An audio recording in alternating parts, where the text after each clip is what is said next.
You're listening to Carbon Removal Newsroom, a weekly show about current events in the world of carbon removal, from technology and innovation to policymaking and job growth. Brought to you by Nori, the carbon removal marketplace.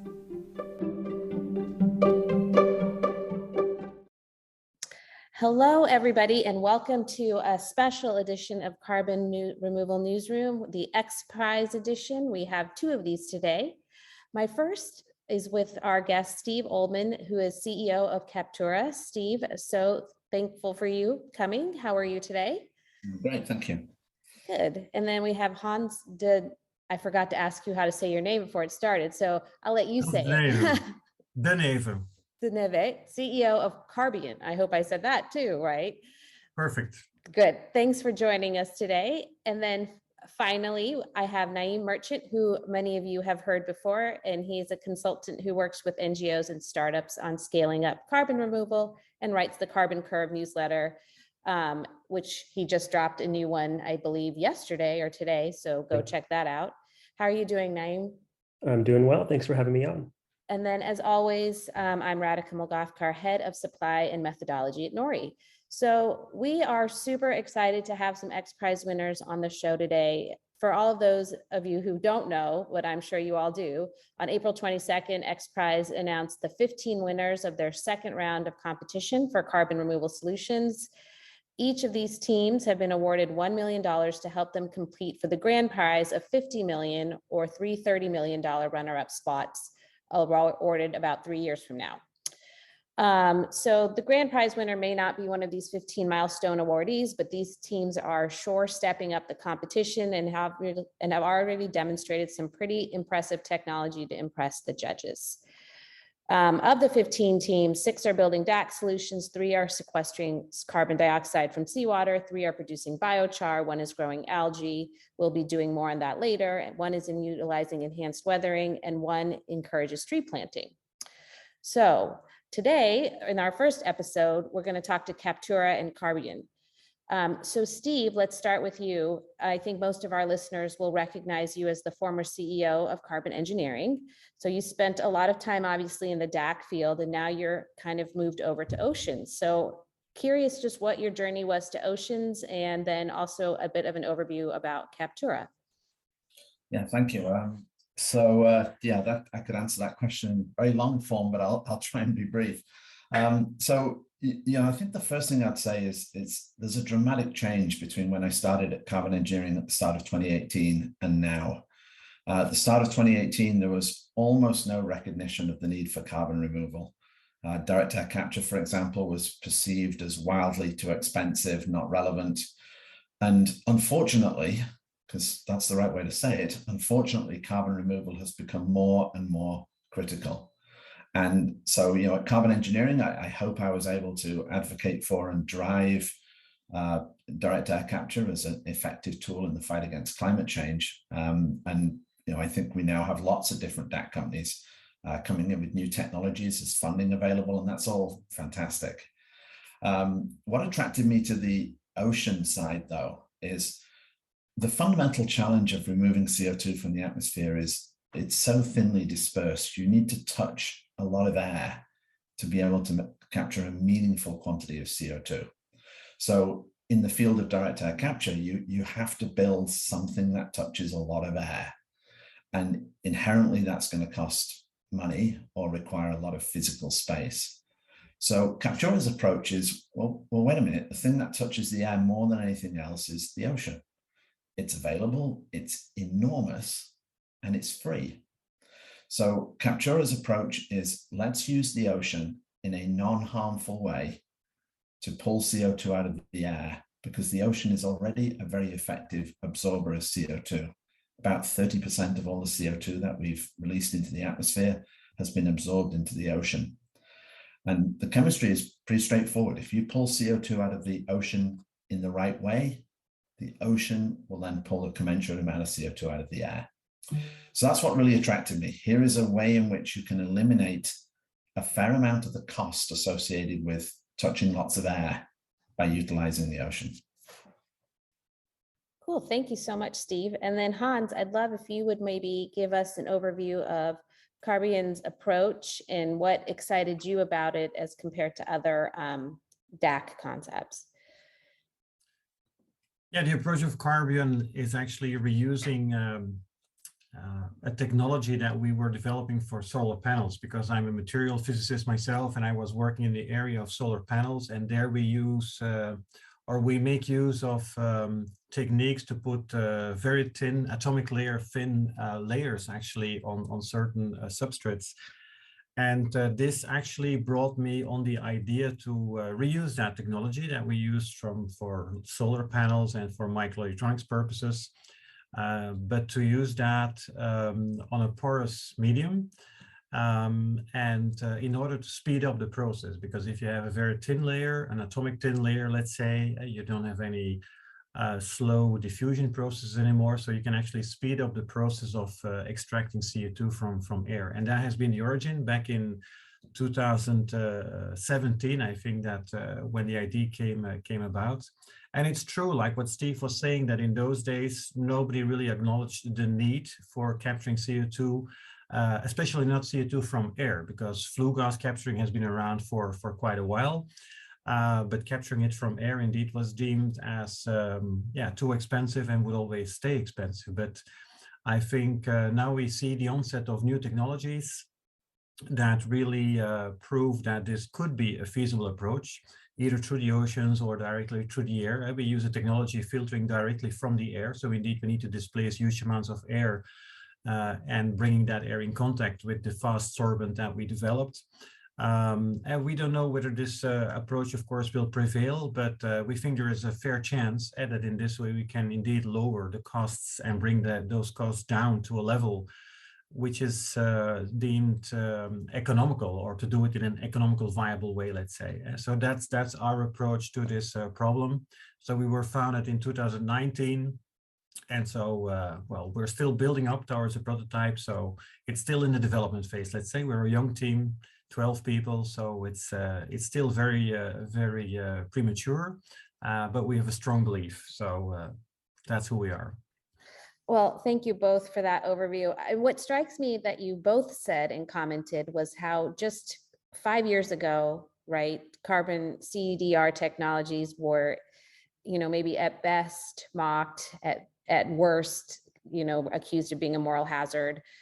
But still there's this explosion all of a sudden in a very quick period of time. So I'm curious how that happened and how you think, now that there's even more interest in the CDR world, it'll accelerate that development of technologies. I'll start with you, Hans, move over to you, Steve, and then would also love your perspective, Naeem. Yes, I think people start to realize that it's just not sufficient to stop emitting CO2 in the atmosphere. We will also at least partly undo what we've been emitting the past 150 years. And then there is no escape for capturing CO2 from oceans or from the atmosphere. So point source capturing will not be sufficient. And I think people have started to realize that. IPCC has now mentioned it, the IEA has mentioned it. So gradually you see that these things are becoming more visible on everybody's radar screen. It's a gradual process, right? And this takes some time for people, also politicians and other people, to start realizing that we will simply need this. There is no way around this. And it's frustrating, of course, that it is taken till now, actually, for things to become more clear to many people and to a critical mass of people that this will be needed. But now we're reaching this moment finally, and I think this is a very good thing, of course, for every company working on these technologies, because that means more money will become available. And the Xprize through Elon Musk, of course, is a very nice demonstration of that. And this will only accelerate in time. But unfortunately, indeed, it has taken till now, let's say, for a critical mass of people to start realizing there is no way around this. So for me, I think a lot of people perceive the climate problem as an emissions problem, and it's not. It's not an emissions problem. It's a total accumulation problem. Every day we make it worse with more emissions. But there's yesterday and the day before, and all the way back to 1850 or whenever it may have been when we started burning coal. So when you have a total accumulation problem, you need to address it in two ways. You need to cut down on your current emissions to stop making the problem worse, stop digging the hole. And then secondly, you need to deal with what you've already done. So I think there is finally, I don't think it's there in all quarters yet, but I think there's growing recognition that this is a total accumulation problem. As to, what's kind of led to the change, I think there have been a number of companies, entities, individuals who've worked to show that carbon removal can be cost effective. It's not cost effective for every single emission in the world. There are way cheaper ways to eliminate many, many emissions. But for a lot of emissions, and for yesterday's emissions, because fuel cells, electric cars, solar panels don't deal with yesterday, it can be very cost effective. At Carbon Engineering, we made a conscious choice to publicize our costs and our method to reset the thinking, because everybody perceived it was over $1,000 a ton. We had to reset the thinking, and that's what Carbon Engineering chose to do. And now the great news is people are more aware of this. So more brilliant minds are coming to this problem, and the more brilliant minds, the more companies, the more good solutions. I think Hans is quite correct. There will be some solutions that don't pan out. I'm not suggesting Hans's won't pan out, but in general, there'll be some that don't work, that don't scale, that don't have the economics, but there'll be some really, really good ideas. And we need every tool in the climate toolbox to fight against climate change. What are you thinking? I agree with everything that's been said so far, and not to kind of add too much here, but to build on what was already said, I think there's also a growing contingent that looks at this problem as a justice issue, that the countries and economies that have made the kind of biggest impact on climate change through the cumulative emissions of CO2 and other greenhouse gases have the responsibility to remove it from the atmosphere. And I think that's I think a newer kind of way of looking at this problem relative to kind of some of the other kind of ways of looking at it. But I think it's a growing perspective, and one that I certainly agree with. And I think that's another area where carbon removal has an important role to play. And I think more and more people are seeing that. So you segued me right into what I wanted to talk about next, actually, Naeem. So thanks for that beautiful introduction. I wanted to ask both Steve and Hans a little bit about the moral hazard question, but not so much like as in terms of that allows people to admit more, but more in terms of, I think for the ocean specifically. So Steve, this is directed towards you. There's a big concern about unintended consequences to the ocean biosphere, to the ecology of the ocean. And so how do you at Captura think about that, and how do you address that? And then Hans, on the DAC side, at least in the US, there's a lot of concern about the building and permitting of these units in areas where historically marginalized or people who have historically been impacted by the oil and gas industry will be. And there's a big trust gap. So how do you overcome, or how do you guys think about that trust gap? So Steve, I'll start with you. Hans, I'll go to you. And then Naeem, I'll come back to you to get kind of a more broad overview, I think. So please, Steve. So we treat ocean health extremely seriously. Our product uses only ocean water and renewable electricity. We have no absorbents, no byproducts. Ocean water in renewable energy causes our chemical reactions, and the products of our system is CO2 as a stream of gas and decarbonized ocean water.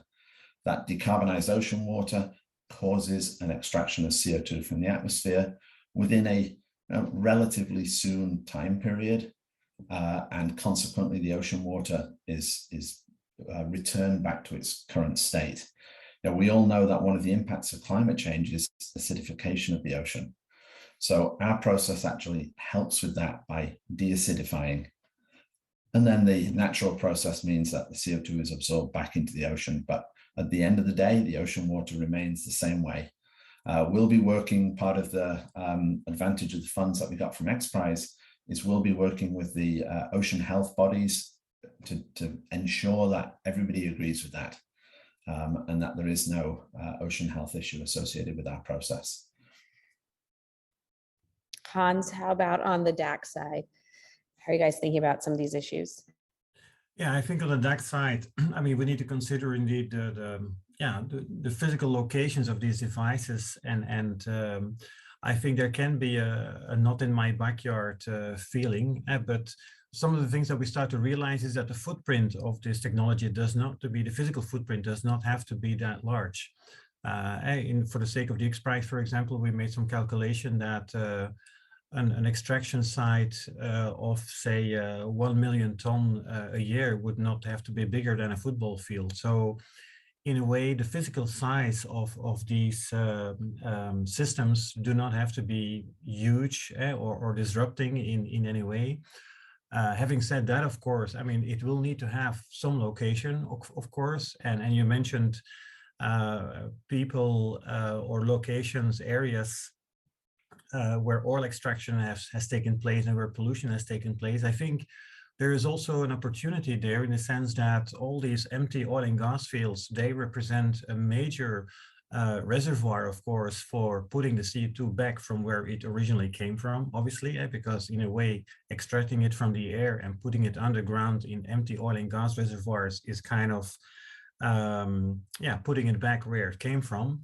And this economical activity, because we're talking here about an economical activity, of course, can also help to boost activity in those regions and help to restore some of the damage that was caused by these regions and to these populations. So I think if we do it in the right way, this can turn out to be a very beneficial thing.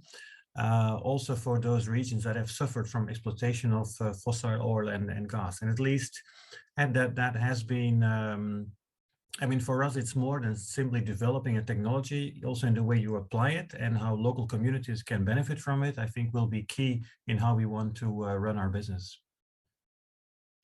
And then Naeem, just from an overall CDR perspective, when you think about, and I'm not talking about the moral hazard again of more emissions, but more the moral hazard of the new technologies and the potential negative impacts, how do you balance that, or how do you think about that generically? Well, I think we just need to accelerate the amount of research we do into what, potential harms can result. And I think that we've, both of these companies have kind of given us some pretty thoughtful answers around these potential challenges, but ultimately, I can't think of a more kind of impactful way that philanthropies, academia, and governments can get involved in carbon removal than, advancing some of our kind of need for greater basic science and research around impact of carbon removal, via oceans, or like some of the, energy land use implications of direct air capture and other technological CDR solutions. The sooner we kind of do research on these issues, understand some of the challenges a little bit better, and know how they have, societal implications and implications on communities, I think that's really critical to making sure that then companies like Captura and Carbion can scale up quickly. The sooner we start answering these questions and do that front end research, and not to say that we don't understand a lot of the science here, we do in many cases, but what's that kind of cross section with the social sciences, and how do we kind of incorporate that element of research into these kind of questions around location and siting? That's really underfunded. And the sooner we do that research and the sooner we get some clearer answers around the implications of siting DAC or other types of carbon removal technologies on communities that are nearby, on ecosystems and so on, that really positions a carbon removal field to scale up more quickly. But that's a big gap right now. And I think we don't know enough about it. So it's great to hear these companies take it seriously and build on the science and research that we already have. But I think there's still a gap, and we need to fill that quickly through, like I said, philanthropy, academia, and government to work out those questions for us. So Steve, one more question kind of related to this. I think one of the big challenges that I've heard when I talk to people in the ocean space particularly is the MRV around it, and how the development of the monitoring, reporting, verification piece is maybe not as sophisticated as it is in other types of CDR. So how are you at Captura thinking about that? I've heard that there's some working groups going on and other things. How are you approaching that question around the MRV piece? Yeah, I mean, there's a whole variety of different ways of carbon removal, and many have the MRV challenge. Direct air capture done in the way that I imagine Hans and certainly Carbon Engineering are doing it. You get a stream of gas, so it's easy to measure that. Captura's technology also produces a stream of gas, CO2, so you can measure that. And then the question that comes is, okay, we took that CO2 out of the ocean. How do we know the ocean then pulled it out of the air? So the chemistry of that is really pretty straightforward and very clear, as long as your ocean water is at the shallow aspect of the ocean. If our decarbonized ocean water was injected deep into the ocean, we wouldn't get that effect. So, we position our plants where ocean currents are such that our decarbonized ocean water at the back of the plant will sit on the surface and will automatically produce that effect. So there is education to be done here, but Captura's technology kind of falls a little bit in between. We do produce a stream of CO2. You can measure exactly how much CO2 we took out of the ocean, and we can then point to an enormous body of scientific work around the point that the ocean and the atmosphere exchange CO2 according to chemical changes. So it's education for us to demonstrate that to people. And again, that's a thing that we'll be looking to do over the next 12 months. And then final question before I move on to kind of the what Steve was alluding to, kind of how these companies are going to apply their prize. Naeem, so you obviously are pretty deeply involved in the CDR space. So what did you think overall of the different milestone winners this time, and kind of what set them apart from the 60 finalists? And I didn't realize this, but the 1,000+ applicants, which I think is a nice number to see. Yeah, it is. Yeah, I mean, when the XPRIZE competition was announced, I was really excited about the potential impact of this. And, I'm glad it's kind of lived up to expectations. I recently wrote an article on the Carbon Curve about, innovative ways to finance carbon removal, and innovation prizes like this are one of them. I think we need competitions like this every year. I'm not on the selection committee for this prize, so I don't know what's happening under the hood. But what I can say is that those first crop of 1,000 applications were essentially carbon removal ideas that just about anyone could really submit. But that next cutoff of those 60 companies, they had really good, viable solutions that theoretically could work and have an impact. I think what sets this group of 15 companies apart is a high degree of execution potential. They have a good chance to each remove, at least 1,000 cumulative tons of CO2 by the end of the competition, which is a key requirement to win the grand prize of $50 million.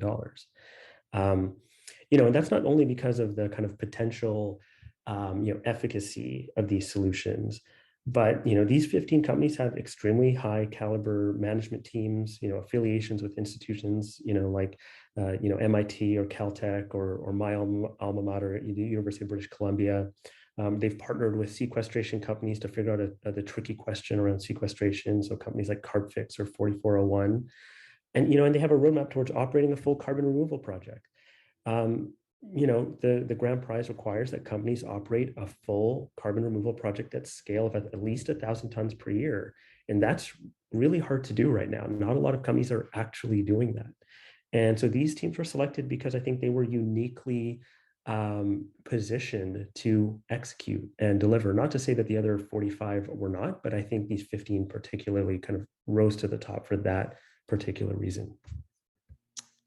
Yeah, it's very exciting stuff. So Hans, we'd love to kind of learn a little bit more about what your company is going to use this $1 million prize to accomplish, and kind of the scale of the current operation, and maybe the largest 2 challenges your team is working to figure out.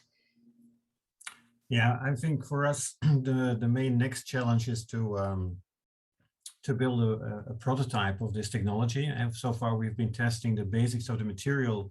Now it's time to build a machine on that can capture outside air and get the CO2 out in a thermal process. So it's the upscaling, let's say. So the prize money from the Xprize is very welcome now to expand our team. We're still a very small team at 10, 12 people right now. So there will be some additional mechanical engineers that come on board. So the money will be mainly used this year to finance, to build a first prototype that should deliver the proof point of, or the final proof point, I would say, of our ideas. It's like Naeem also said, I think in terms of selection by the Xprize, we were able to present some proof points that make it, let's say, feasible that we could build this 1,000-ton machine. But there is still a huge amount of work that will need to happen this year and next year for us to achieve that goal. I think it's a really nice goal because it puts, of course, it's like a man on the moon target. So everybody is tuned into that and knows that that's where we want to be, no matter how challenging, let's say, it is. And the money, the prize money, is really extremely welcome for us to be able to scale up our team and finance the building of that prototype. So it's the perfect moment, I would say. And Steve, sort of same question for you. What is the current state at Captura, and how do you want to use the $1 million to accelerate your program? Yeah, I'm happy to answer that. But just before I do want to comment on and sort of give some kudos to the structuring of this Xprize. You know, the problem with the concept of prizes is you appoint a winner, and in doing so, you also appoint a bunch of losers. And as I said earlier on, we don't need losers here. We need all the good ideas. So I think the idea of giving milestone awards to a number of companies, for small companies applying for a prize like this, is expensive. It's a use of key people on the team. So, rewarding that with early stage money. I remember when I started at Carbon Engineering, the only money we could get was from our own pockets. So being able to get some money from the Xprize, I think, is great. And the fact that they have these 15 milestones and then multiple prizes at the end, I think it's really well structured. So I just wanted to give kudos to the Xprize team for really thinking about how best to incentivize and reward people trying to come into this area. With respect to Captura's plans, we have our first 2 systems, which we plan to put into the water this year. The first will be in Newport Beach in California, the Caltech facility there. And then we're hoping to work with a leading desalination plant to apply our technology onshore. And by doing so, we'll learn a lot. We'll learn about real world ocean water. We'll learn about those types of things. We do have a fully working lab demo, and we import seawater every day into the lab to allow us to work with that. But putting them in the water, I think, will make a big difference. And then for us, the key thing is the route that we want to take to get to at least 1,000 tons. To be honest, I'd much rather go larger. A desalination plant onshore has a output of brine. It's a great opportunity for us to link in with that. And that should allow us to capture about 10,000 tons per year if we can find a desalination partner who's interested in helping us and participating with us. So that's a big challenge for us. And then the last thing is just scaling up. So we now need to bring good people in, more good people. We have great people already, but we want to bring people in who are motivated by the climate space and who can help us build at scale. So yes, it's an exciting time, and it's all about growth. And the real thing that the Milestone Award allows us to do is just go faster. And that's good because the world doesn't have time to wait. Yeah, and Steve, it strikes me that you're one of the few people probably in the world that has actually worked for 2 carbon, CDR companies and actually basically launched 2. So I'm curious what the lessons you learned from carbon engineering you're applying as you grow Captura out in this early stage. It's a great question. Carbon engineering had different challenges. The nature of carbon engineering's technology is it's designed for large scale to get the cost down. So that means the first of a kind plant is expensive, and raising the funding for that is a challenge. Also, the level of awareness of carbon removal at the time was very low. So what carbon engineering did was we worked closely with Occidental, who've been a tremendous partner for carbon engineering, because we needed a really big company to help us. Sorry, I shouldn't say us, I'm not carbon engineering anymore. The company needed somebody like an Oxy to really help them get to the stage of deployment that they needed to be.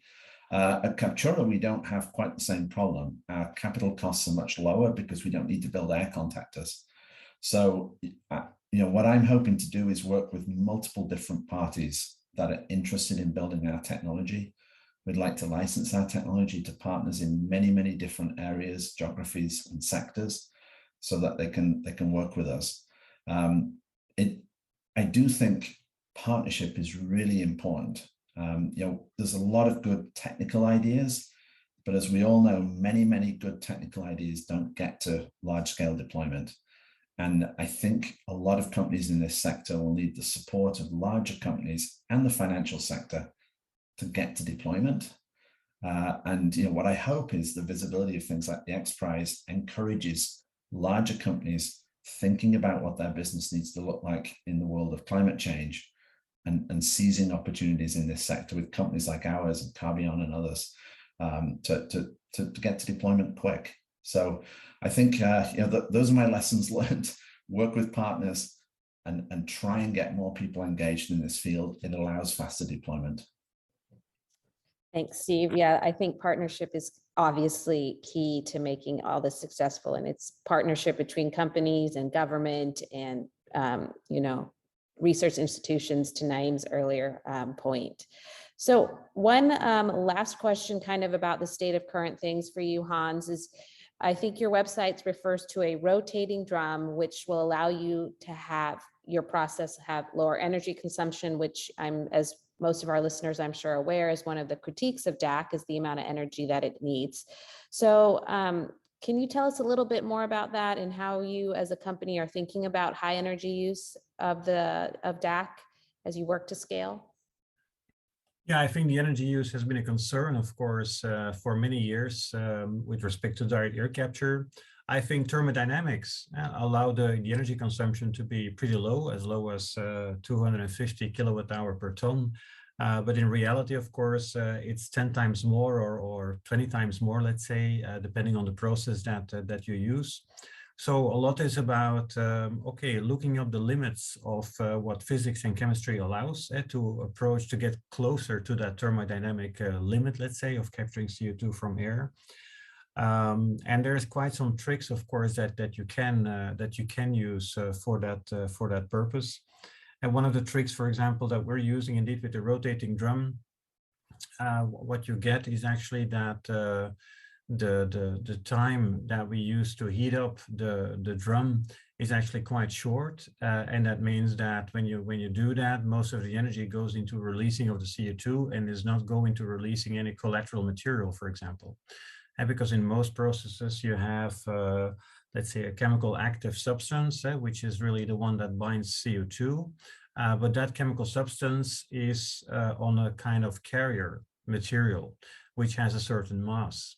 Now, the bigger the mass of that carrier material, the worse your energy budget becomes, because typically when you're heating up the material to release the CO2, you're also heating up the carrier material. And that's kind of waste energy that you get into the system. And so the whole trick is to avoid as much as you can to heat up the carrier material. And one of the tricks, for example, is to shorten the time and to work with very short pulses of heat and to concentrate that heat or that energy mostly into releasing the CO2 from the chemical molecule, which is binding the CO2. So and I think we also at Carbion we have years ahead to further optimize that energy budget. But the good thing is that physics allows it, right? So it's a matter, and that's an invitation, I think, to many people around the world to look for smarter solutions on how to limit that energy budget. Numbers have been quoted in terms of 2,500 kilowatt hour per ton. I think our estimations is that we can get it maybe to 1,000 kilowatt hour per ton. Another aspect besides the speed is also, for example, the water budget. I mean, besides CO2, there is a lot more water in the air than there is CO2. So one of the side catches, let's say, when you capture CO2 is that you're also catching water. When you heat up the material, of course, you heat up also all the water. So there's a lot of energy that goes into heating up the water, which you catch as a side catch. So the trick's also to avoid catching water. So to make your material more hydrophobic, for example, there's just a toolbox full of tricks that people, scientists and engineers can use, and with which not exploited to its full potential. And that makes it, that gives, I think, a great feeling, I think, to people that want to work on this climate challenge, that, you know, we've not exploited the possibilities of our knowledge to the full extent. We started this conversation by saying that a few years ago, 5 years ago, nobody was actually supporting the idea of extracting CO2 from air, because everybody believed it would always be too expensive. So there was no financing, not even at research institutes or universities. Actually, very few people were researching this. But the result is that the global knowledge in this world about all the tricks and the toolboxes that we need for making that process cost effective, it hasn't filled enough the last few years, because there has been not enough research and not enough financing that went into that. So in a way, we are now catching up, and that's a good thing, of course, but for sure we have not tried the last technique and the last tool. So I'm quite optimistic with respect to the future, because we've really not exhausted all the means, all the technical means to make this process more cost effective. I was just at a conference in Miami this week, and I heard a VC guy say, if the physics allow you to do it, we can do it. And, you know, I think his point was kind of exactly what you were saying, Hans, that we can do it. We just haven't yet found the way to do it. Exactly. So finally, I have the same question for both Hans and Steve. I'll start with you, Steve. You know, what is kind of the roadmap for Capture in the next 3 years, and to help you win the grand prize, or even one of the runner-up prizes, because they're all very generous? And, you know, can you name 1 or 2 hurdles that you think you have to overcome to get there? You know, I think the roadmap for Capture is, let's say, twofold. The first part of it is working on the regulation, the public awareness, customer awareness, finance awareness of the potential of direct ocean capture. We've done a lot of work in the last few years on direct air capture. For example, the 45Q tax credit, California LCFS eligibility has made a significant impact in bringing larger companies to the table to start thinking about how to do this. So for me, a high priority is positioning direct ocean capture the same way that direct air capture is increasingly being positioned in regulation and just awareness. And so that's kind of a macro answer. The micro answer with respect to where we're at, get those first systems installed in the sea and learn from them. Team with a partner for our first larger scale plant. We believe that we could go straight to a commercial plant. If we work with the desalination industry or the oil and gas platform industry, there's a lot of oil and gas platforms that are retired every year because they're no longer economic. They are great sites to house our technology. One oil and gas platform could accommodate about 1 million tons worth of CO2 extraction. So we'll be looking for partners who want to work with us to bring our first system into operation. And, you know, if that first system means that we qualify for the Xprize criteria, great. I mean, I think the Xprize is a wonderful setup. So yeah, I think those are the priorities for us. Oh yeah, those are great priorities, Steve. I always gravitate to anything that's reusing in the same way, you know, because I think that's such an important concept for just general environmental health that often gets overlooked. So I love the reuse of oil and gas assets. Hans, same question for you. What's your roadmap for the next few years to win the Xprize, and what do you think your biggest hurdles might be?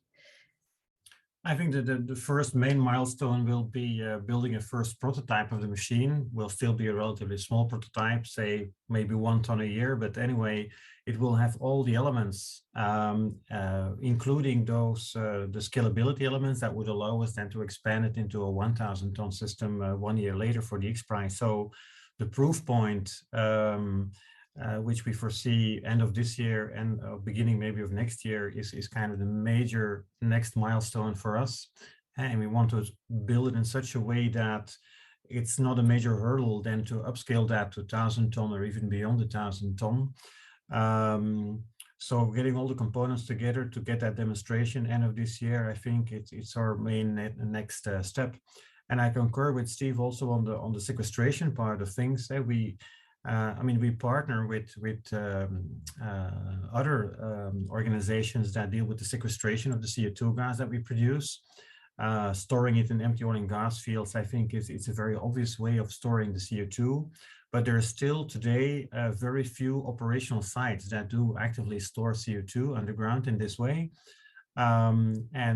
Many sites are under development as we speak, but many of them will come into operations only by 2025, for example, which is just too late for the Xprize.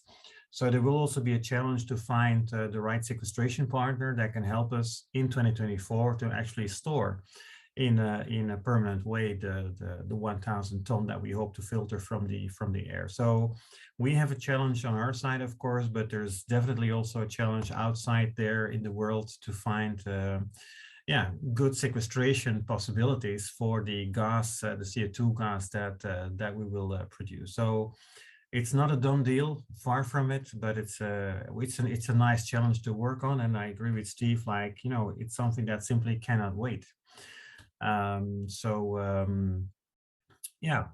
Sometimes you're frustrated that things do not progress faster. You would, of course, love to get more speed in this, and the bigger attention now from the world, and also thanks to the Xprize, of course, helps to accelerate, and that's for sure.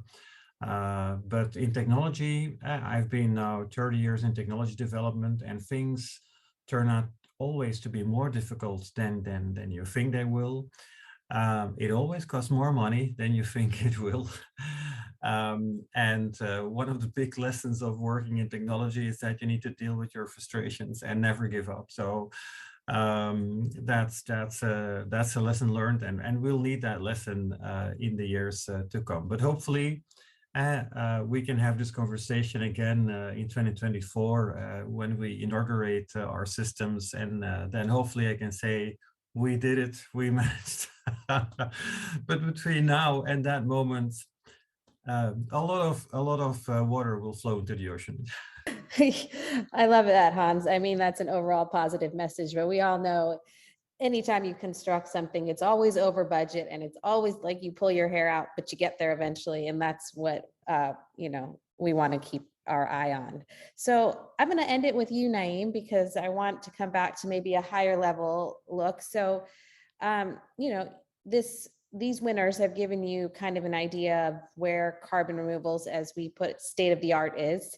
So what is your hope that to see in about 3 years when the final Xprize winner is announced? And what do you think the best teams need to work on to really help the industry get to the scale that we need to get to? It's a great question. And yeah, you're absolutely right. These two companies really are state of the art. So it's been great to kind of hear about their vision and how they're thinking about kind of their roadmap. I think they're going to need to figure out over the next few years a few key things. They're going to need to be able to demonstrate, how they can overcome operational and even manufacturing obstacles with getting an operational CDR project started. They're going to need to figure out how to navigate these tricky regulatory and policy challenges that come up as they start to build towards their roadmap. They'll want to be able to crowd in additional funding from other funders beyond kind of this milestone award, obviously. They'll want to be able to durably and verifiably store captured CO2 themselves or with an injection partner or however else they're storing CO2. And importantly, they're going to need to be able to gain some kind of acceptance from nearby local communities. They're going to need to start showing that. I know we're still in the early stages here, but being able to figure out these kind of challenges as the rubber hits the road is going to be really important. And the next 3 years are not going to give any of these companies, I think, enough time to start getting down the cost curve in a meaningful way or anything like that. But these kind of practical challenges of actually going from a bench scale or lab scale or early pilot scale project to something that's more of a demonstration plant that can do 1,000 tons of CO2 is going to be difficult.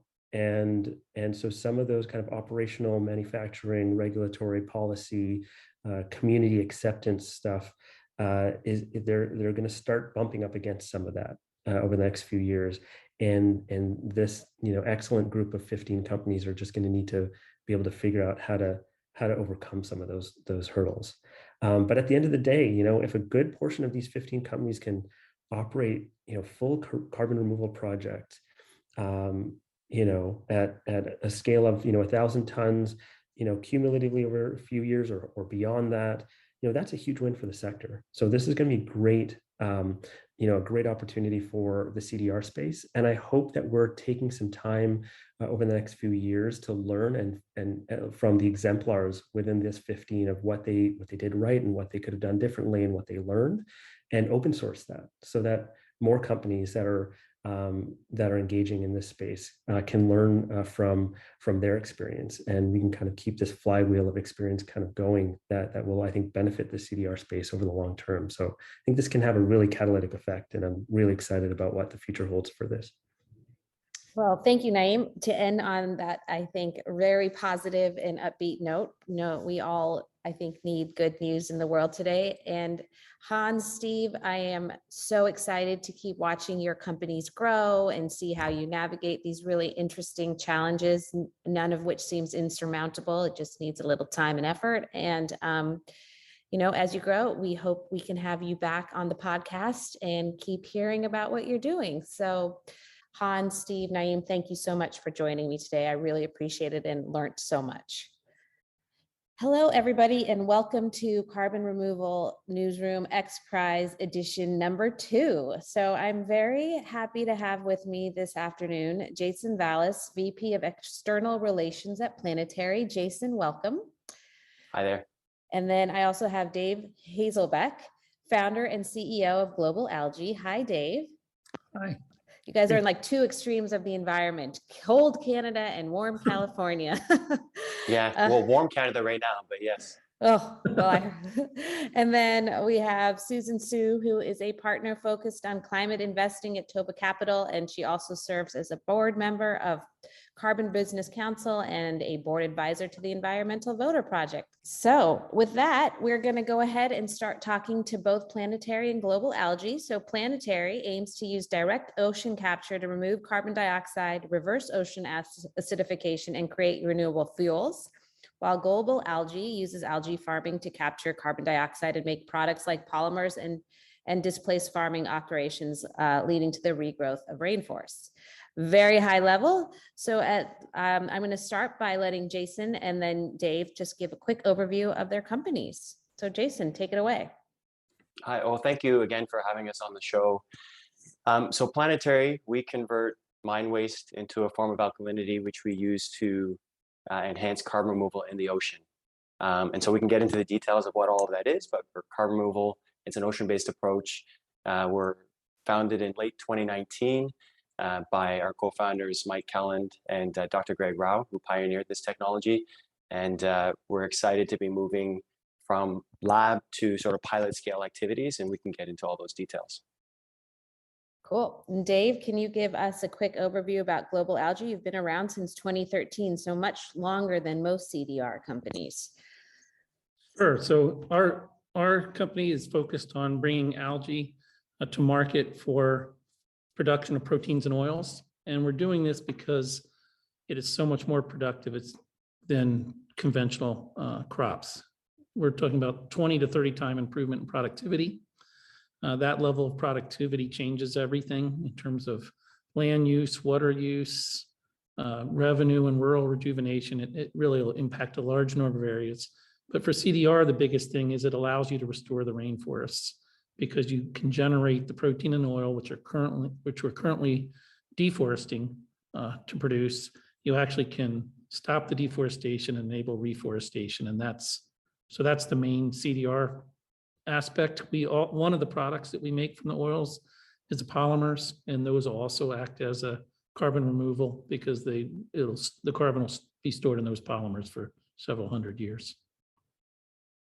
Both really interesting technologies. So Jason, maybe you could dive into Planetary a little bit more and tell us about your use. What I find fascinating is this use of mine tailings, renewable fuels. I mean, you guys are doing a ton. So maybe give our audience a little bit of an overview.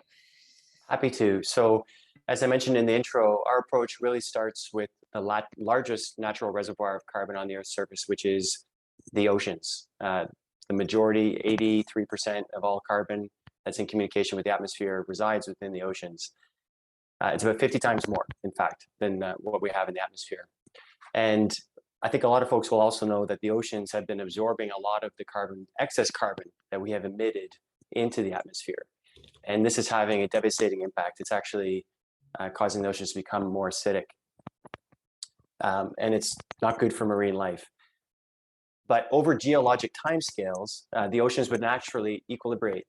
And they would do that through what we call the slow carbon cycle, where rain lands on rocks, erodes them or weathers them, forming these alkaline carbonates and bicarbonates, which end up in the ocean and effectively trap that carbon in the ocean.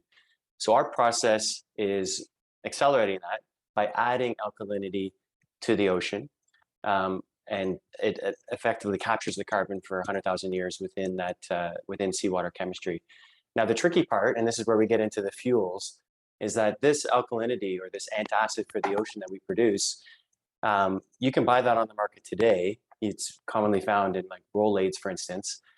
However, the way that is manufactured today is very carbon intensive. So it wouldn't make any sense from an LCA point of view, life cycle analysis point of view, to actually take a carbon intensive product and put it in the ocean for the purposes of carbon removal. It doesn't make sense. So we've re-engineered the entire process of producing this antacid for the ocean to capture carbon using mine waste. And we've done that in a way that doesn't emit a bunch of carbon in the process. It's an electrochemical approach. And the benefit of that is that you produce these byproducts. So first we have to purify the mine waste.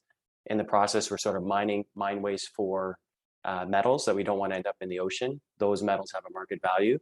And the electrochemical process itself produces hydrogen, which can be used as a fuel or to decarbonize mine operations. So to put that all together, I know there's a lot that I just explained there. Ocean, largest carbon reservoir on the Earth's surface. It's naturally going to take up all the CO2, but it needs to be sped up. We do that by adding alkalinity or this antacid, which we produce from mine waste. And in the process, we have these byproducts that we can sell to reduce the cost of carbon removals, being hydrogen and battery metals, which also decarbonize the mine. Did you get all that? I mean, it is the third or fourth time I've heard it, so it's sinking in more and more each time. Really quickly, I'm curious about the mine tailings piece, because does that limit where you can locate your plants because you need to co-locate in your mines, or is that part of the LCA analysis that you're doing? Yeah, so there's sort of these Goldilocks scenarios where we would deploy this technology. The great thing is the mine tailings that we're using, and we can use several different kinds. The metallurgical process can be adapted for several different types of mine waste. They're globally abundant. They're found all over the world. But yes, ideally you want to be located within a certain distance of a coast. So one thing I didn't mention in my previous explanation is we're using permitted outfalls, like wastewater treatment outfalls, to add this alkalinity to the seawater. So you want to make sure that you're not having to truck this stuff, hundreds of kilometers, and then using, basically emitting in that process, right? So within a 500-kilometer radius of those outfalls, and that's where our demonstration site is today. Yeah, I think that answers your question, right? Yeah, and then all the renewable electricity as well is a big key ingredient to a lot of these CDR methods as well. Yeah.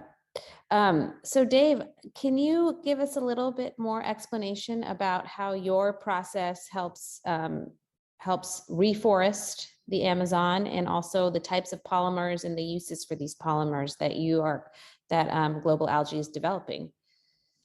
Sure. So in terms of reforestation, the main way it addresses that is by meeting the demand for either palm oil in Southeast Asia or protein in the Amazon, which are the primary drivers for deforestation. In the Amazon, it's either soy directly or soy that's displacing ranching, and the ranching leads to the deforestation. So when we grow algae, we're growing those in open, shallow ponds, basically, that are moving. So we call them raceways. They look kind of like little rivers that go around in a circle. And they absorb carbon dioxide directly from the atmosphere. And then the algae itself is about 50% oil and about 30% protein when we harvest it. And it grows very fast because you don't have any roots, you don't have all the leaves and other things. It's just it's a single-celled algae. And so it's very, very efficient. And so as a result, we get 20 to 30 times more protein and oil per acre than you can with the most efficient conventional crops. I mentioned soy and palm just because those are the best crops we have available today to minimize our land and water use. And so that's why we're using them. We need something better, though. We've pushed the earth to the breaking point, really, in terms of not only climate, but also deforestation with water contamination, the eutrophication from conventional crops. And so we need a new solution. Soy and palm were great solutions that have got us this far in a way. I mean, I know they're the enemy for a lot of people, but in reality, we would have already gone past the breaking point if we didn't have those high productivity crops. What we need is a new solution today to take us into the future that really changes things. And with a 20-fold improvement in productivity, that really will lead to an abundant, sustainable world where we can actually not only reforest areas, you can restore some grassland areas, you can restore a lot of nature because we won't need as much land for our food. And we'll restore a lot of waterways because with algae, we don't have any runoff. There's no use of pesticides, herbicides. And that runoff from agriculture is the primary cause of global water impairment. So it'll improve water impairment, both surface waters as well as underground water, because you don't have any percolation of things down. And so that's why it's so important for the environment. And the climate is one aspect of it. It really, though, entails kind of restoring the whole planet, not just the climate. So it's a very holistic ecosystem benefit package that your company is offering, it sounds like, from water cleanup to carbon removal to reforestation. Really cool. Can you describe a little bit the polymers that you're creating or where they're used? Sure. So the oils that we make are kind of a combination. It's omega-3 oils, and then there's also the typical palmitoleic and palmitic oils. One of those oils, palmitoleic, is actually a very good feedstock for making polyurethanes and for making polyols. And polyurethanes are in lots of different products, and everything from, car seats to surfboards to shoes to, just sandals, all kinds of consumer products. And so by taking CO2 from the atmosphere, growing the algae, putting that into those products, while they get recycled to the extent, and they should be recycled as much as we can, typically 70% of it ends up in the landfill, and it all eventually ends up in a landfill, even if it's recycled a few times. And so that ends up being long-term storage because it takes several hundred years for that to degrade. Interesting. So Susan, you are hearing some of the cool new technology that's being funded through these X Prizes. Kind of curious what your perspective is on the different milestone winners, the 15 winners, and how you think about the technology and what this maybe says about the X Prize and what they're looking for. Yeah, well, I think it's incredibly impressive. I'm really happy that we're talking to that we've got Dave and Jason here today, because they're definitely among the milestone winners that are probably more interesting. I always think about it in terms of, when you look at carbon removal, there are, so I'm a venture capitalist, I'm an investor. So I look at things in terms of through that lens a bit. And I think there are questions around, and not every, by the way, not every carbon removal project that's going to be meaningful to the world has to have a venture scale business model. I'm not saying that, but many of them are seeking venture dollars, which would imply that they are at least gunning for a venture scale business model. I think that can sometimes put a very challenging set of pressures onto what's already a really difficult endeavor, which is like literally science and magic combined into one. And so what I really like about what Jason and Dave are both doing is that you get a multi-solve effect, but you also have other ways to basically generate offtake revenue besides just carbon credits. And I'll say I'm really impressed because there are some companies out there that have raised venture dollars that don't have the same sort of array of ways to solve problems, but also array of ways to make money that Planetary and Global Algae do. So I think that's just really exciting and awesome. And different companies go about their kind of like financing and storytelling strategy in different sequence. Some of the milestone winners have already raised venture dollars from prominent VCs, and some maybe haven't yet. And so it's just a choice for the entrepreneur whether you want to use the X Prize as a launch pad for your fundraising versus whether maybe fundraising just came at an earlier opportunity. So I think that's also just something I would call out, like, something for me to even remind myself is, just because somebody has raised venture dollars doesn't mean that it's a better solution than one of these X Prize winners, and vice versa. And I think also, if you look at the milestone winners versus all of the other winners, the milestone winners versus all of the other entrants at this stage. So there were 60 that it was narrowed down to, 15 milestone winners chosen out of those 60 and 1,100 total applicants. I kind of gave you a funny funnel there, but it went from 1,100 to 60 to 15. It's not even, the milestone winning is not even saying that out of all of those applicants that everybody else is bad and only these solutions are good. A lot of it has to do with where things are in the timeline, and how far along some of the development cycles are for each of these. Now, things can accelerate for certain projects at any time, and while other projects might come up against some obstacles that might delay them. And so I think it's all still anybody's guess as to who's going to win the bigger prizes that are going to be awarded down the road in several years. But already, for investors looking at carbon removal and for anybody that's looking to be a buyer of carbon removal, 15 is already a lot to diligence and look through. So I think what's really helpful about these is it's a convenient shortlist. When I look at the difference between these and some of the others that I've kind of checked out on a cherry picking basis, just because there are so many, you have to kind of cherry pick. There is a degree of maturity and scientific rigor, but also scalability within these current milestone winners that maybe some of the others are still working on. Doesn't mean they're not going to get there, but they are still working on it at the time, within this current time window that the milestone winners were selected in. It's really, really good point, Susan, that we're all on a timeline continuum, and these companies are further along than others, but we need, as they said in the last show, we need all the solution in every solution. So we're certainly rooting for all the teams to be successful. Jason and Dave, one of the things that I talked about in the last episode, and I'm curious to get your perspective, is this idea of moral hazard. And I'm not talking about the moral hazard that is often considered, which is carbon dioxide removal will prevent emission reduction. I'm more thinking about the fact that you both touch waterways, and those are both kind of sacred places, and also people are very concerned about the impact of technologies within the ocean or within waterways. So when asked that question, how do you respond to people who kind of question the potential negative impacts to the ocean or waterways that your different technologies have? Dave, I'll start with you, and then I'll move to Jason.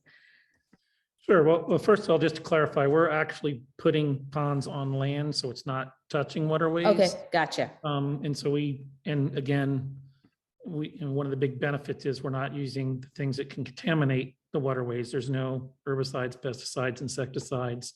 There's no runoff. These are lined ponds, so they don't percolate down.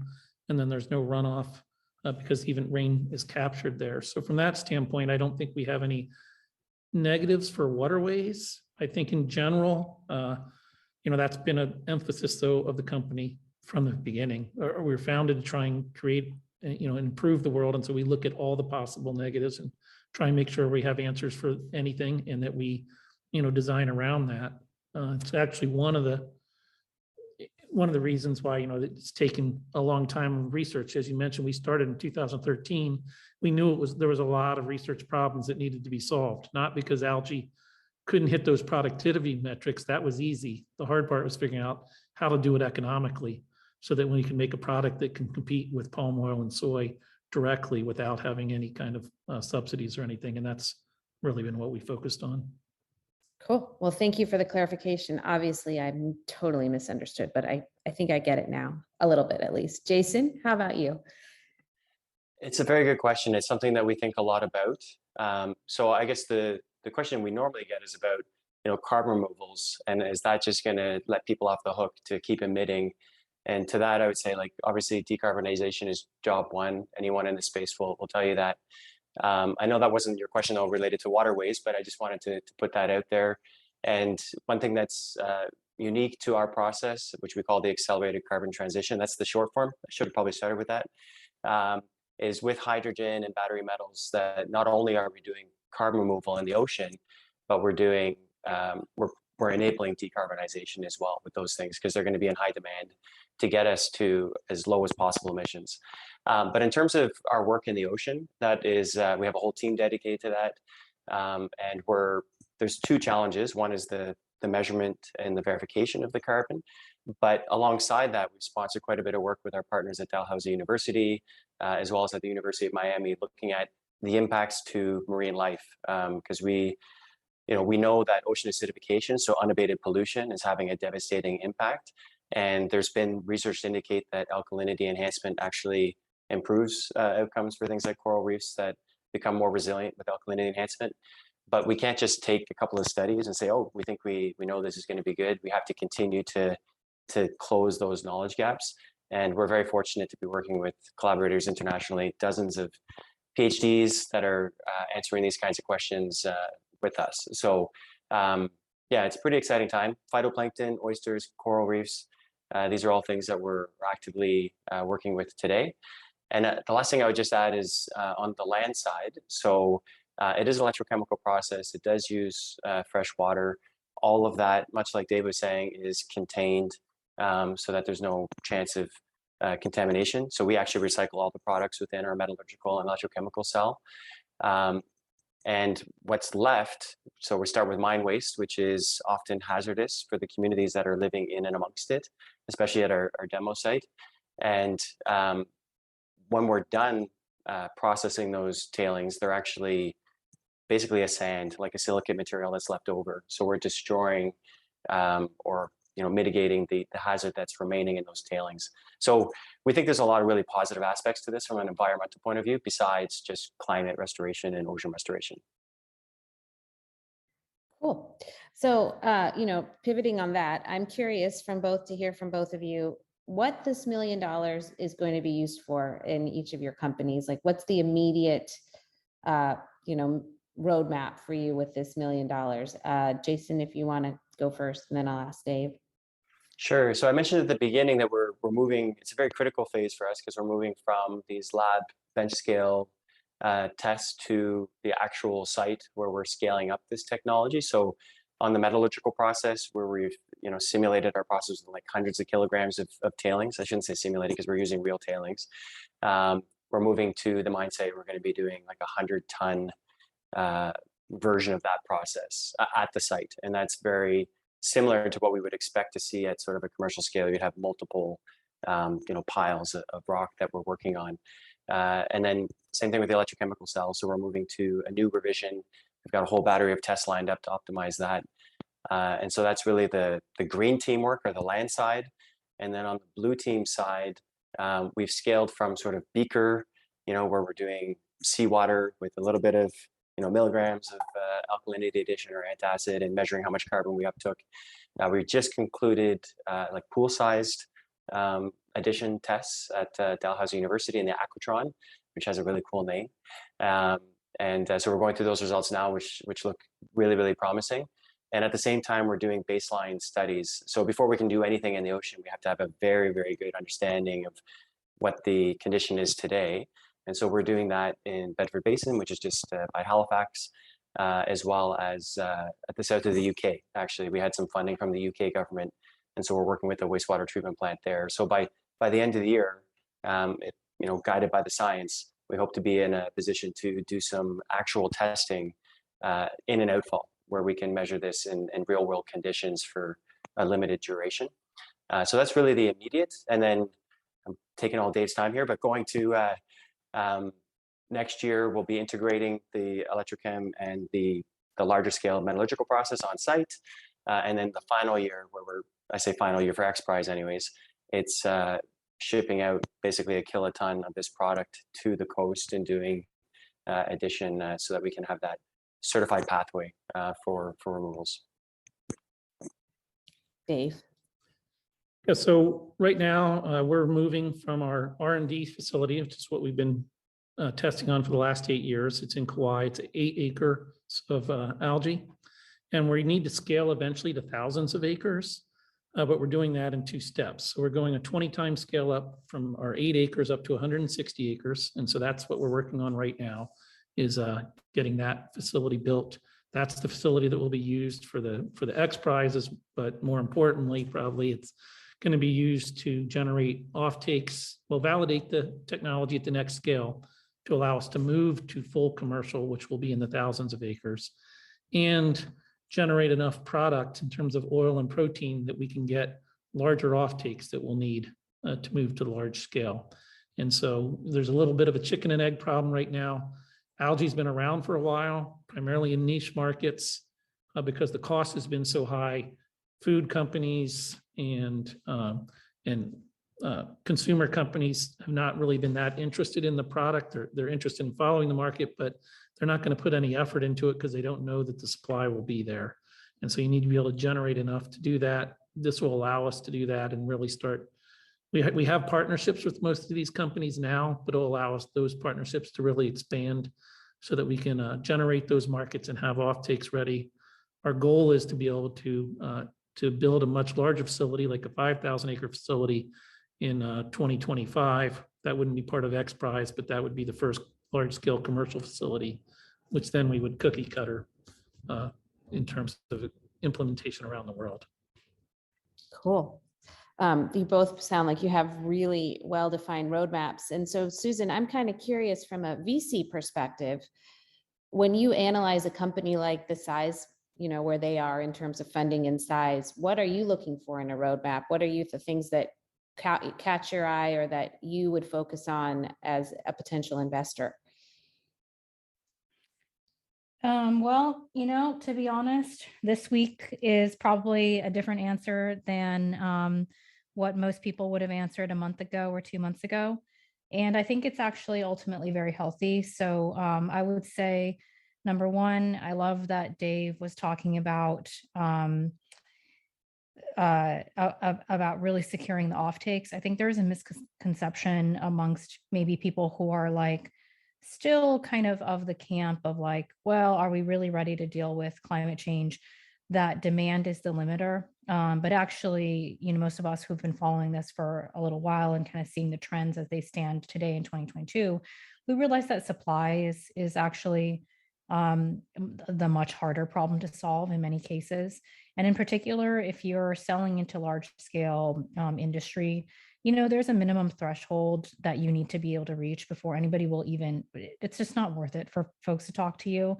They literally can't, because their supply chains are set up in such a way that that minimum threshold is actually quite high.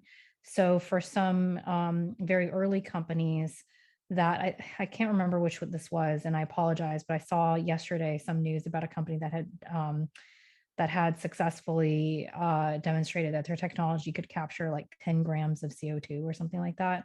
Like if that's you, great, but you need to have a very, very credible both science and also engineering as a separate phase story that can that shows how you're going to get that path. You're going to build that path to that minimum threshold of supply. So I think, just the ability to build is the first really big thing. And then the second thing is, and I think this is hard because it's going to be hard to hear because not every company can implement this, but I do think that, we hear a lot about modularity. We've heard about direct air capture companies that are taking a novel, more modular approach. Their machines are smaller, whatever, like, et cetera. And we think that modularity is essentially good because of the lower implied CapEx. But actually, I want to highlight that there are other reasons why breaking things into smaller pieces is really helpful. And one of the reasons is because as investors, at the end of the day, no matter how early a company is, you're essentially trying to underwrite the validity of present or future revenue. Does it make sense, the story of how this company, if it's a private company that's going to seek private investment, does it make sense that this company can actually sustain itself and actually grow revenue and deliver returns? And part of that actually has to do with how much it costs them to generate that revenue. Of course, that's the CapEx, but there's also an OpEx component to revenue, of course, right? How much does it cost them on an ongoing basis? Not just the facility that they have to build up front, but all of the ongoing inputs.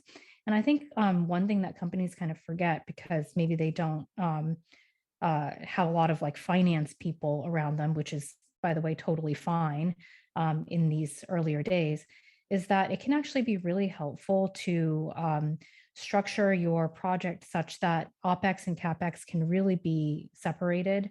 And that's what modularity can grant. If you can do smaller things and sort of, make your money along the way, as opposed to have to do a really, really big thing before you can take in a single dollar. That not only helps you and also all of your other stakeholders to really de-risk the technology, but it also helps your financial stakeholders to de-risk the financing so that they can understand, oh, I see, like, okay, we can do a smaller thing here, get a drip of revenue, see how that works, and then slowly start to make that into a scalable path. So I think it's a little bit of a long answer and it's kind of maybe a little bit more technical than you were looking for, but I do think really thinking through not just how good is your product, how good is your technology, but really how clever is your financing strategy, because there are probably choices that you can make early on that still let you do the same-ish, more or less the same product, more or less implement the same technology, but maybe are a better fit for the capital markets. And so that's where I think founders that are, these brilliant, genius founders, such as honestly, Dave and Jason and everybody that they work with, who've spent their entire careers developing incredible innovation on the science side, could do well to kind of like scoot up or have those conversations a little bit earlier about the relationship between what they're doing and how they're going to finance it, because actually that should inform the shape of your offering, because it can make the difference between something that's a lot easier to finance versus something that's a lot harder to finance.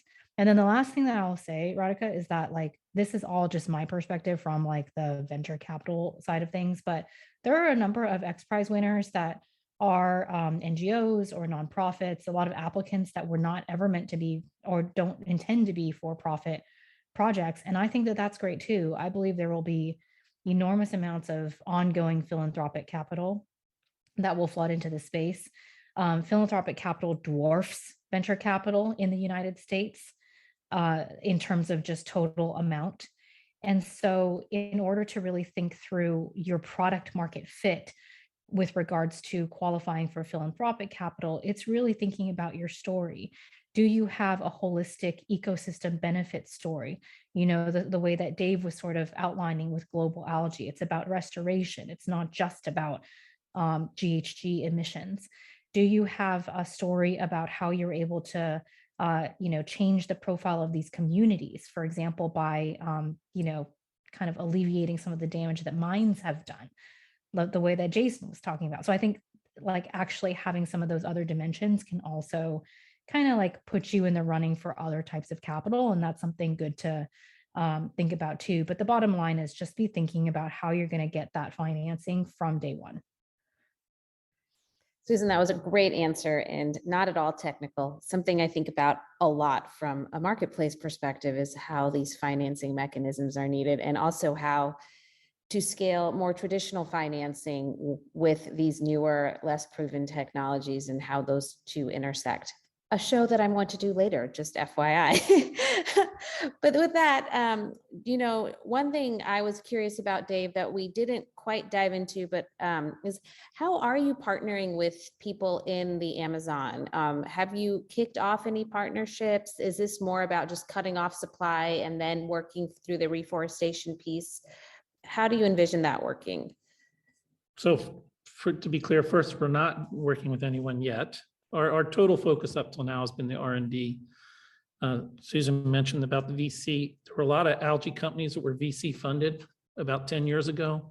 All of them have either pivoted to high value products or gone out of business. And that's because in order to make this competitive for commodities, you needed a dozen radical innovations to get the cost down. The costs were 10 times too high, which means even small aspects of the process needed to come down. And so it's taken, and I knew it was going to be a long R&D haul to do that. And so I didn't want to have an artificial timeline on that. It would make us try and scale too early, which is really what happened to most of those companies. They were on a certain timeline to generate revenue. They scaled before they got all the technology together that was needed. And so then they failed. And I wanted to make sure we really did get a solid technology base before we moved forward. And so that's a little bit different. But in terms of how we see this happening once we roll it out, one of the things we're doing actually is trying to reach out to foundations right now to partner with them so that we can work with people that are already on the ground in those areas and understand the landscape and can help us figure out the best way to go about it. We're bringing a technical solution, a way that people can improve their standard of living, can help alleviate poverty, and at the same time restore their environment. How best to implement that in areas is going to look different in different places. Indonesia is maybe a little more clear because there you've got 1,200 palm plantations that are all over 10,000 acres. I think about a couple hundred of those are owned by government entities. You could easily go with one of those and say, look, your palm plantation has to be replanted every 25 years anyway. A lot of those went in the early 2000s. They're starting to roll around to where they're going to have to redo them anyway. Instead of redoing it, how about we put algae in on 20%, let 80% go back to rainforest. You'll get twice as much oil and you'll get all this protein as well that you can use to help support the aquaculture industry or feed for animal feed in Southeast Asia. And so, you can see how that can work. But again, that always gets complicated when you get down to the local situation. That's why we really want to partner with people now who are actually involved in these areas. And there's one good model kind of out there now.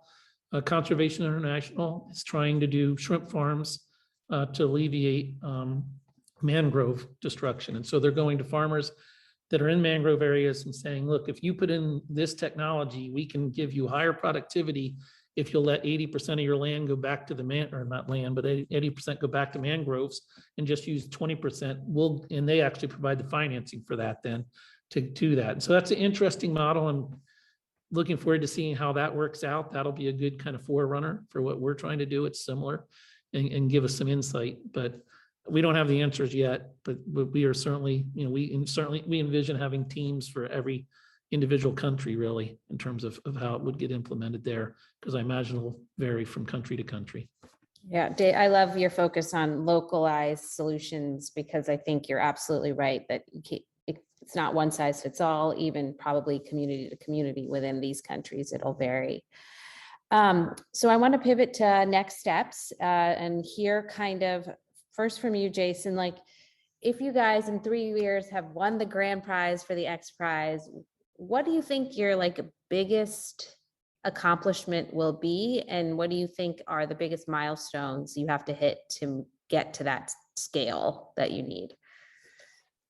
Yeah, it's a big question. I mean, if we're in the final running for the XPRIZE, which is what we intend to do, then just proving this ocean-based pathway for carbon removal is going to unlock a huge, huge potential, right? So the biggest milestone that we have to hit is, we've shown this works in the beaker, we've shown this works in the pool, and it's going out and getting that sort of certified pathway to doing this in the real world. So sort of like the social license, we talked about the community aspects. I really like Dave's answers about how, partnering with these local communities, and we're starting that now.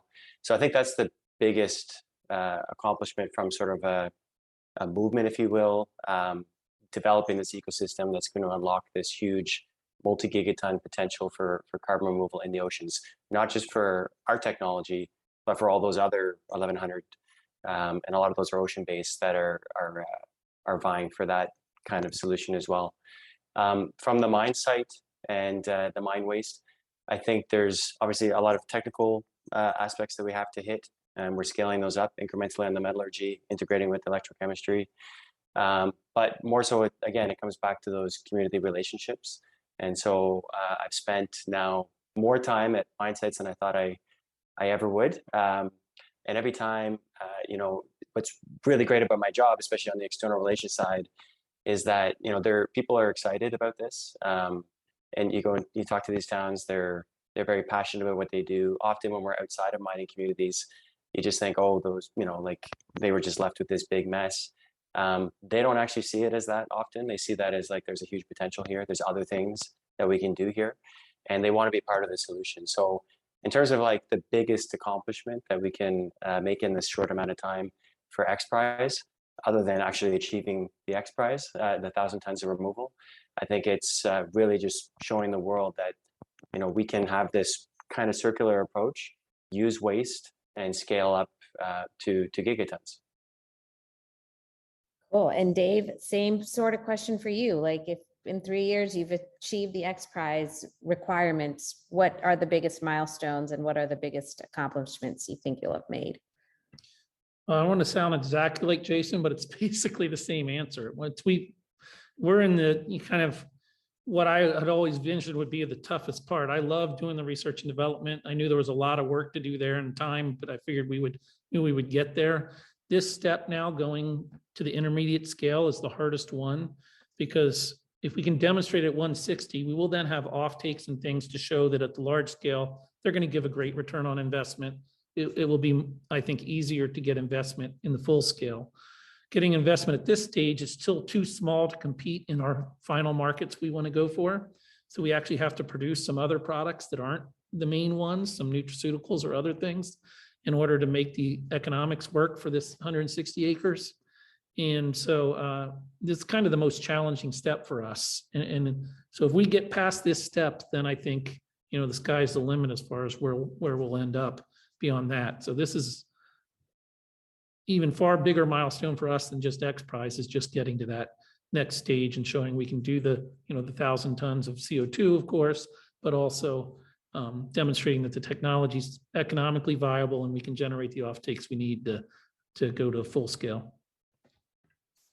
Well, I'm wishing you both the greatest of success, and I have no doubt you will get there. But I'm going to leave the final question to Susan, which is kind of, Susan, you've obviously we've heard from two really amazing companies. You gave them, I think, some fantastic advice about financing, but any other words of wisdom coming from the finance side that you would impart to them, and kind of what do you hope to see in the next 3 years from these XPRIZE competitors? Well, I guess, just to echo something that we've talked about a little bit before, in which I think both of these companies, or these projects, I should say, it seems like everybody kind of has this in mind, but I think really having a diversified, kind of business model is just extremely important. I think when I see companies that want to do all of these different things and it's hinging on carbon credits alone, it feels like I don't know why I'm thinking about this, but like a very, very large Christmas ornament that's hanging on a very, very small thread. And let's say the ornament is made out of glass and you really don't want it to break. It just feels like it's not enough. And I like seeing increasingly more and more, not just in carbon removal, but also in other climate and environmental damage mitigation companies, really this concept of waste to value, or of finding ways to deliver measurable business value to customers and to stakeholders becoming more of a dominant theme. And I think that that's awesome, because not only is it sound from a unit economics perspective and helps to de-risk, sort of the financing piece, but at the end of the day, remember that just like philanthropists, investors also have to tell a story to whoever their investors are. And it's always a really awesome story when you can say, we've taken this thing that used to be a waste product, or was actually a highly damaging waste product, and found a way to run literally an alchemical process that is turning it into something that now people want. Dave mentioned polyurethane at some point in this conversation. I mean, TPU is a massive, massive business. Like, it's used in everything from automotive to your Adidas sneakers to your fashion, accessories. And that's a really, really big business. There are companies that are working on finding ways to get more TPU into the system. Now, if you can be a supplier into that, then that makes your carbon removal efforts that much more sustainable and credible. So I think that is something that I would say for all companies that are coming forward now, like starting to recognize that carbon credits are definitely going to be a huge part of the way that you monetize. And there is nothing wrong with that, because carbon credits are going up and they are going to have a lot of demand. But if you can layer on additional revenue streams on top of that, it helps to de-risk everything that you do. And it's a great story that the private sector, government funders, and philanthropists will all want to be a part of. And, I always say this, but just do not forget the story value of what you're building. So yeah, that's what I would say. Well, I think these two companies have amazing stories to tell. I am so looking forward to watching you both grow and see what happens with the X Prize and beyond. So hope to have you both on the show again. Until then, thank you so much. Have a wonderful weekend, and everybody take care.